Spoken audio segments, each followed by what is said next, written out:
Hello, my name is Eduardo Griego Gonzalez. I'm an Ajaw, a counter of the days in the tradition of the Quiche Maya. For the last 30 years, I've done everything I can to learn and to talk and teach about the Mayan prophecies that were left for us to remember at this time on the temples and the walls, on the stone stelae throughout Central America and South America. The reason why I fell in love with this science is because there was a white wolf that came up and put its paws on my chest and started licking my face. And from that time forward, I started feeling this connection to the Maya, and later found out that the town of Chimayo, where that event occurred in my life, was called at one time Chimayo, which is the Mayan language means the town of the sacred white wolf. And that's exactly what happened to me that one day, when a big, giant white wolf came and put its paws on my chest and touched me. And because of that, my life changed. And I began traveling, learning everything I could, reading everything I could about the Mayan teachings, and learning from my two teachers. I want to thank Tat Joselo Coutinho, an Ajaw, and his wife, Carla Cofino, a sacerdotisa Maya. Both live in Antigua, Guatemala. I traveled with them and learned from them for about 4 years. I'd also like to thank Eileen Meyer, experiencer and bioenergetic translator, and she was initiated in Tikal, Guatemala. It was one of the greatest events of my life to be there in the Grand Plaza, introducing a new student to the teachings of the science of the Maya. In addition, I want to thank Hunbatz Min, Maya teacher and author. When I was visiting a friend one day, I was walking out, getting ready to walk out of her front door, when I looked down and saw the very edge of this book. I saw Hunbatz Min, and I reached down and pulled it out and looked at it, and I asked if I could read it, because I hadn't read this particular book by Hunbatz Min. This book is called The 8 Calendars of the Maya, the Pleiadian Cycle, and the Key to Destiny. When I picked it up and started reading it earlier the next morning, I realized that for the whole time I was traveling around the country of Guatemala and visiting teachers and elders, many of them would share the same story about how one day our solar system, our planet, would return back into the light of our central sun, as we rotated around the Pleiades every 26,000 years. And Hunbatz Min discusses that in this book. That's why I decided it was so important to talk, is because now we're in the time that Maya predicted. We're in the time of the return to the sun, the return to ourselves, and the time of the great remembering. Today, we're going to be talking about our return to the loving light of the Pleiades. After 12,000 years of darkness, we have returned to the light of Tzek'eb, where Hunakpu, our central sun, resides. And we're going to be learning a lot about how this affects our solar system, our planet, and our lives. Today, on the Mayan calendar, the Cholki, it is Oshib Ik, 3 Ik, or wind. It's a pretty important day for me, since that's what I do now, as I teach people how to breathe. And it's called Ik, mystical spiritual breathing.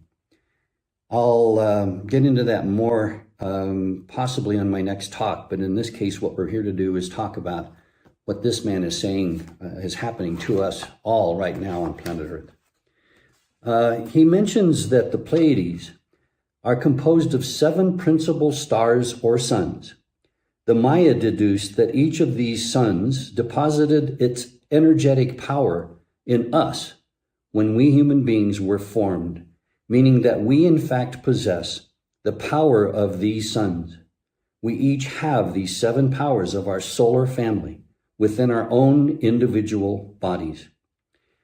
He also goes on to say that the Maya teach that the Pleiades represented the principle of life on planet Earth, and this is why it's formed their cultural axis.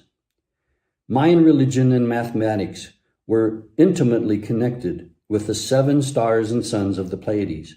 And as a result, all the Mayan astronomical calendars were also connected to the Pleiades. I'd like to start by saying a prayer before we get into this subject.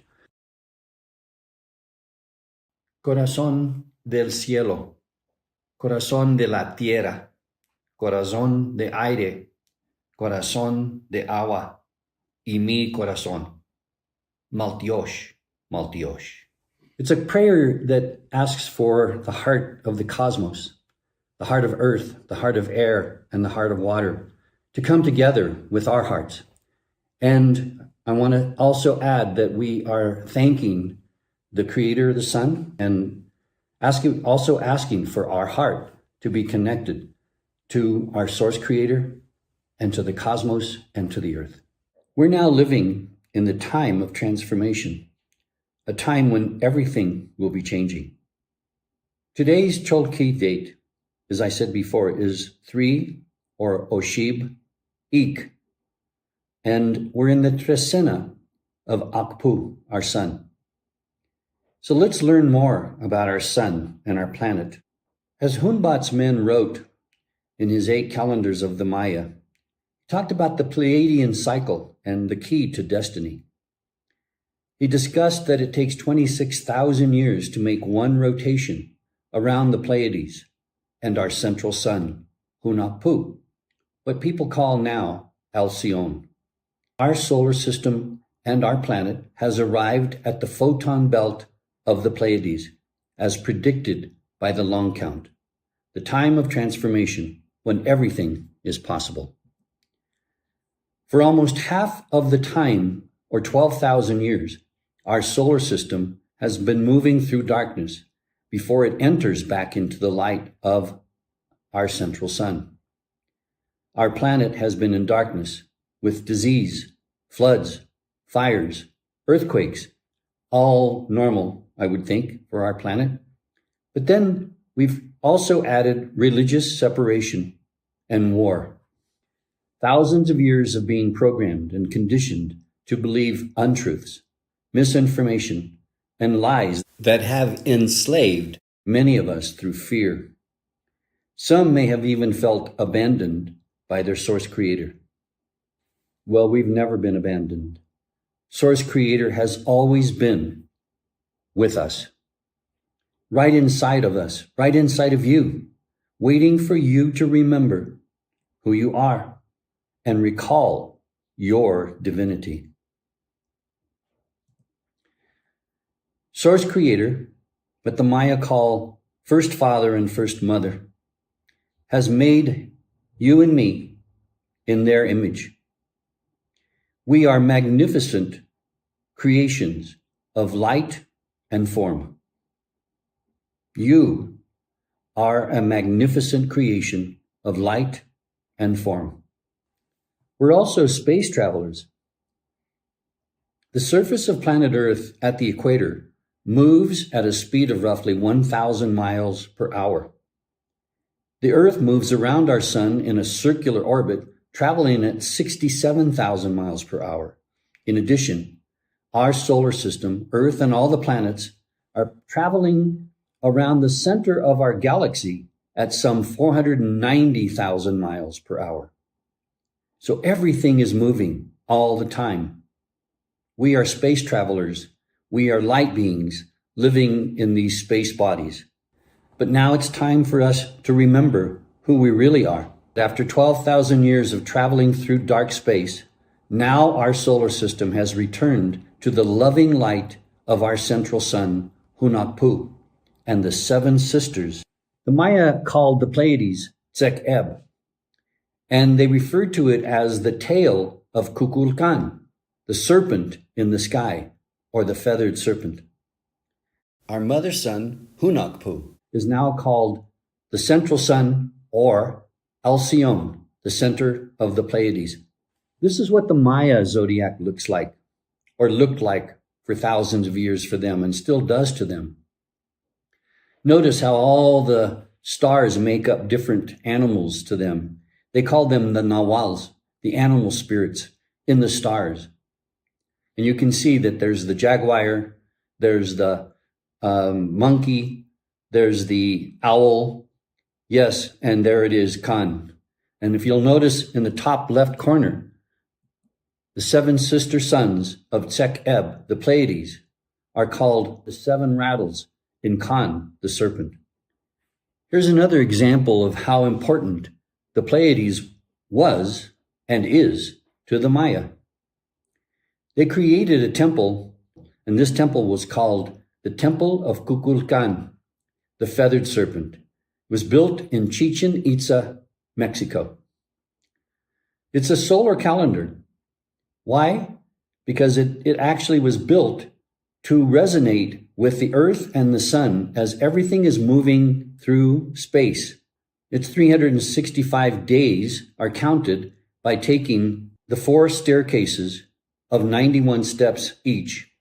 4 times 91 is 364. And the top is considered 1 step, which added together creates the 1-year calendar.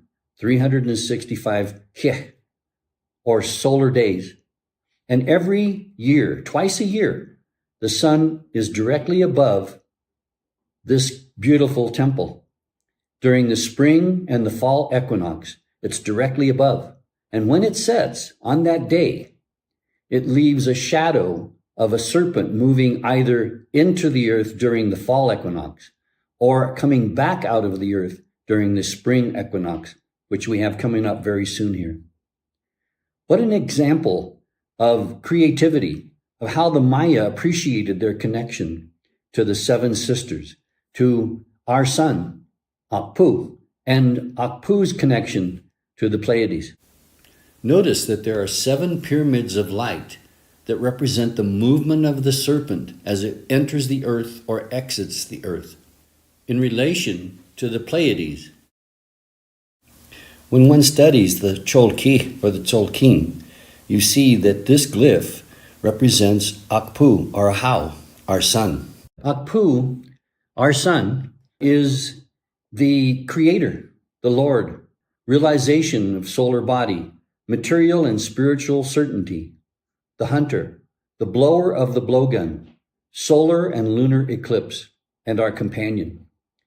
The reason why the blower of the blowgun is used, if you notice the circle for the mouth, each and every time a coronal mass ejection leaves the sun, the Maya would say that's the sun using the blowgun, shooting at the birds, shooting at one bird in particular, what we call 7 Macaw, what we now call the Big Dipper, or Ursa Major, pointing to Polaris, the North Star. Why?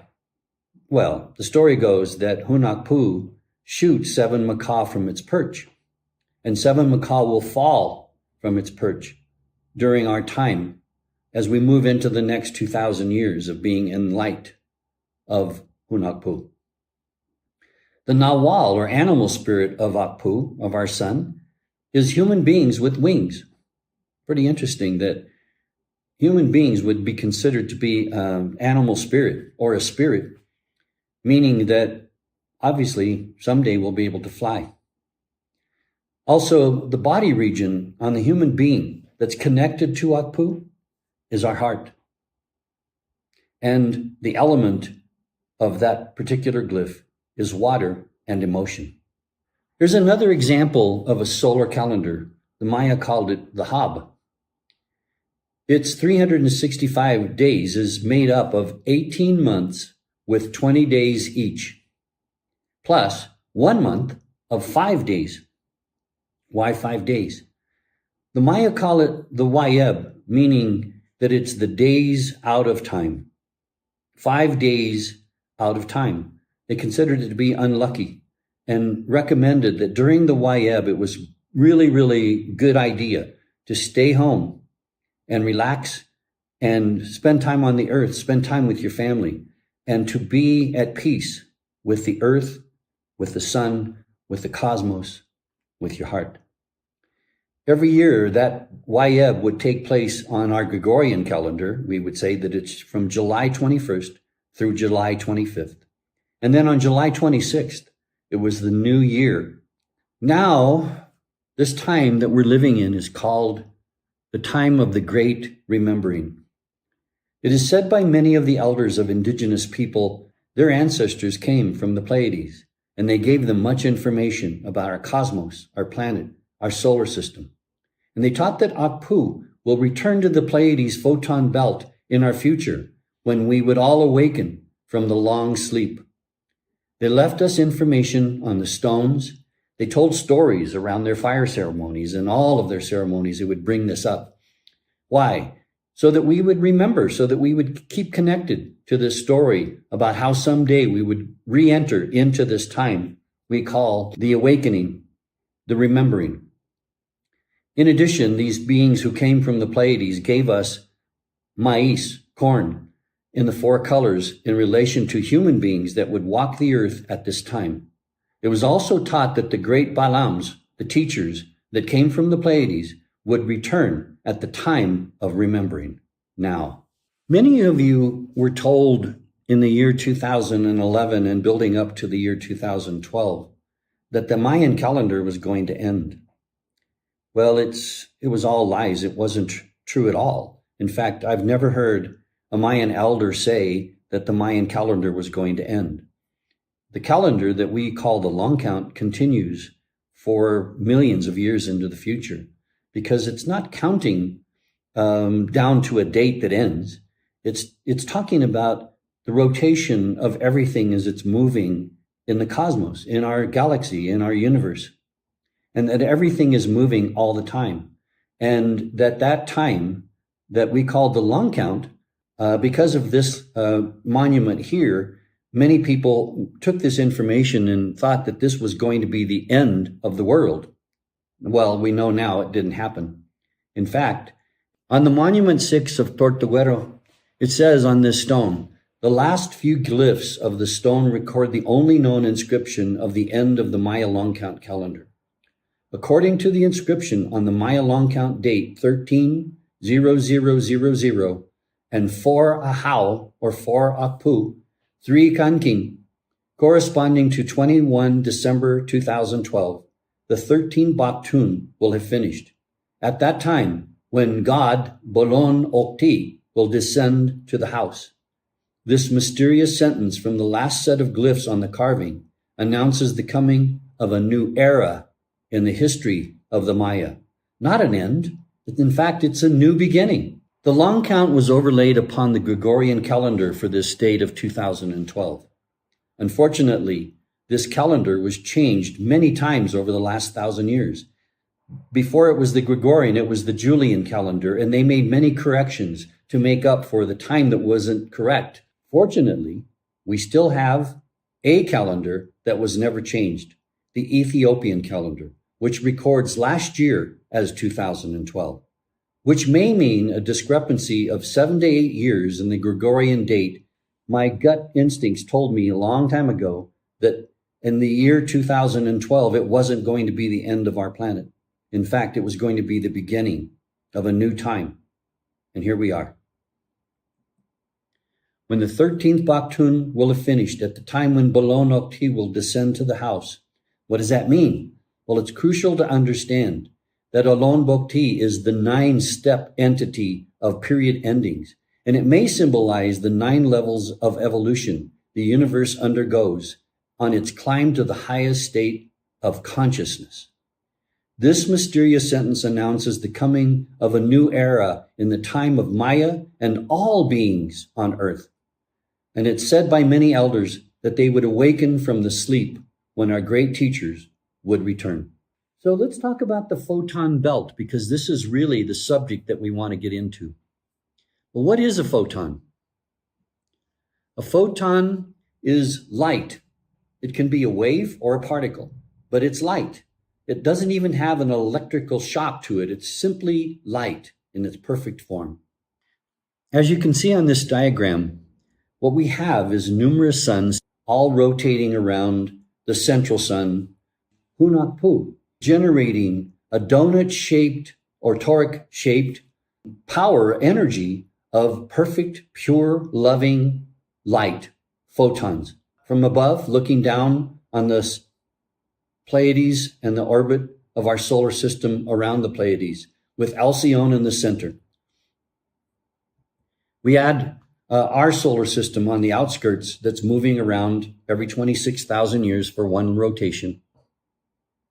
After going through darkness for 12,000 years, now we've entered into the Photon Belt of the Pleiades, and apparently it takes our planet and our solar system 2,000 years to move through this loving light that's coming from our central sun. Here's another example that I created. The Pleiades, Hunbatz in the center, Alcyone producing the donut-shaped Photon Belt, all of the suns and our solar system moving around Akpu. According to the Maya and other indigenous tribes, we are now at the crossroads of a great remembering or transformation, and many of us are awakening, remembering who we are, and returning to love.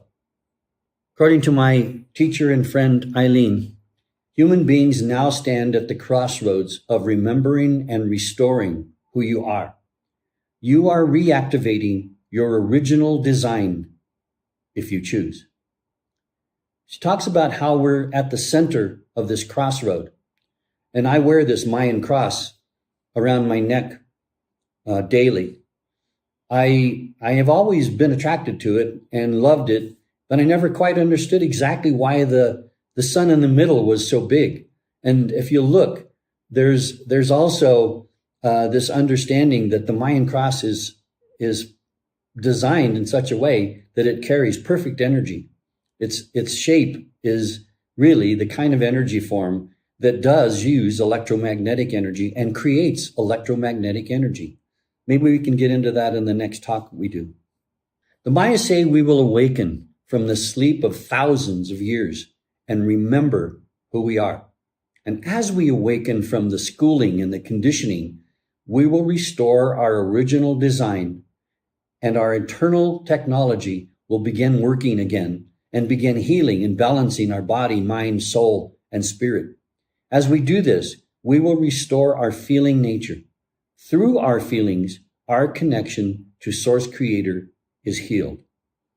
Now let's get into this. In reality, what we're experiencing is a showering of loving light from our mother sun, Hunbatz. Everything that's in existence on this planet is now experiencing this light. And the last time this happened was 12,000 years ago, the time when we hear about Atlantis and Lemuria, and when temples were being built all over the earth, like the Sphinx and the Great Pyramid of Giza and Göbekli Tepe. That was the time of enlightenment, and then something happened. We assume that it was all done by human beings, but many people think that it was done because there were other beings helping us do it. And I think that's probably the case, or at least I feel that's probably the case. There were beings here showing us how to do it, how to use the electromagnetic energy of our planet and of our solar system, of the field, connected to our hearts, that we can do so many things that we forgot how to do during this 12,000 year period of being asleep, of being forgetful, let's say. Now it's time for us to remember again. After 12,000 years, our solar system has returned to the loving light of Hunbatz, our central sun, and the seven sisters of Tzek'eb. Now everything has changed. But there's nothing to fear. There's no reason to be afraid. If we can understand that all we have to do is reactivate the technology that Source Creator created us with. We have to learn, again, remember, to go within, to use our natural abilities to connect directly to our Creator.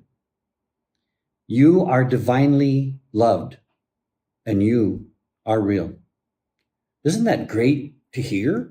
To feel that energy when I say it, that you are loved by Source Creator, and that energy that is coming from the center of our sun, our central sun, and our sun being activated is actually changing our DNA. reactivating our DNA, activating our pineal glands so that we are starting to remember and trying to we're getting our balance again so that we can reuse all of this technology that's built within us.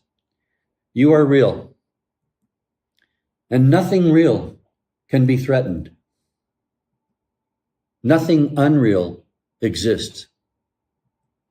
Herein lies the peace of Source Creator. This was written in the Course in Miracles and published by the Foundation for Inner Peace. And when I read it years ago, it made me feel like I was connected to something more. It made me feel real.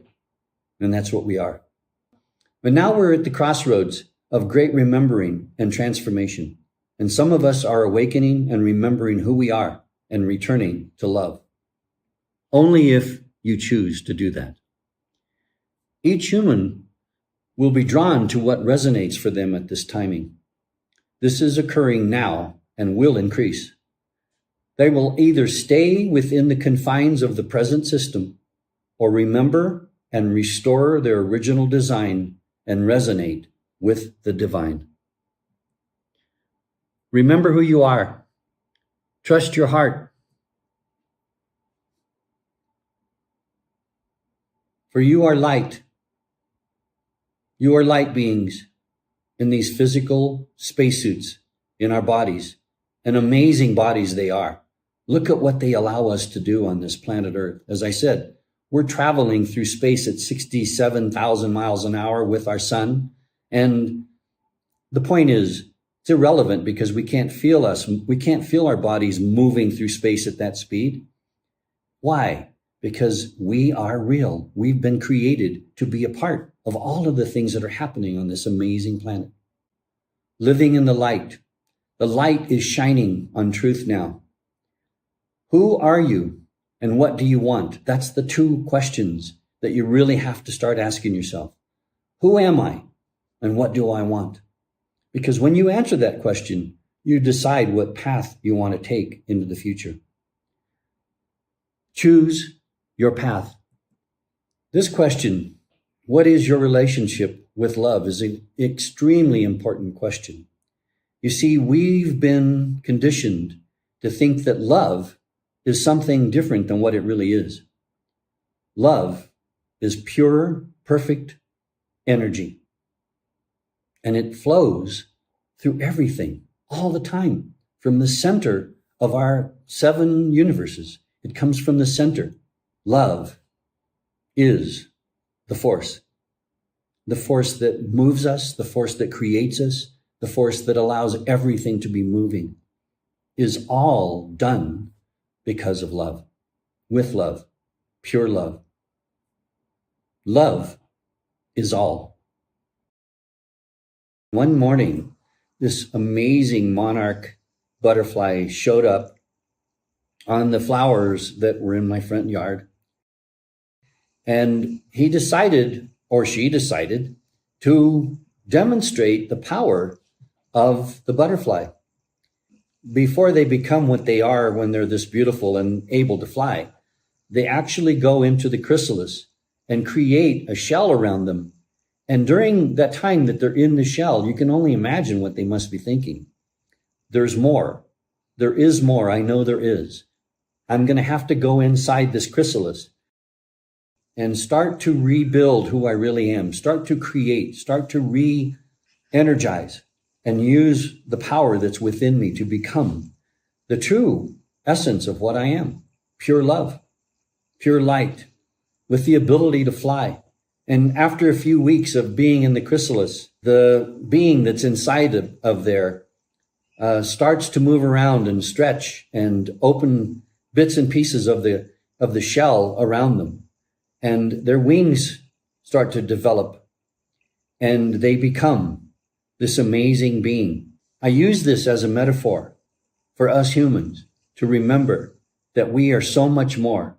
We are like the butterfly. Our return to the loving light of Tzek'eb. I'm so happy that I'm able to talk about this subject with you. I'm looking forward to doing this in groups where we can really get into dialoguing and discussing what's really happening on our planet, in our universe, what's really going on with all of us, and how we have to return to love, return to the love and light of Tzek'eb, Alcyone, and the Pleiades. I'd like to give some thanks to the wonderful people at Rawlings Library, in particular, Nick Potter and Ann Boyden in Community Relations, Charlene Garcia Sims, librarian in Special Collections. Also, Aaron Ramirez, Special Collections Manager.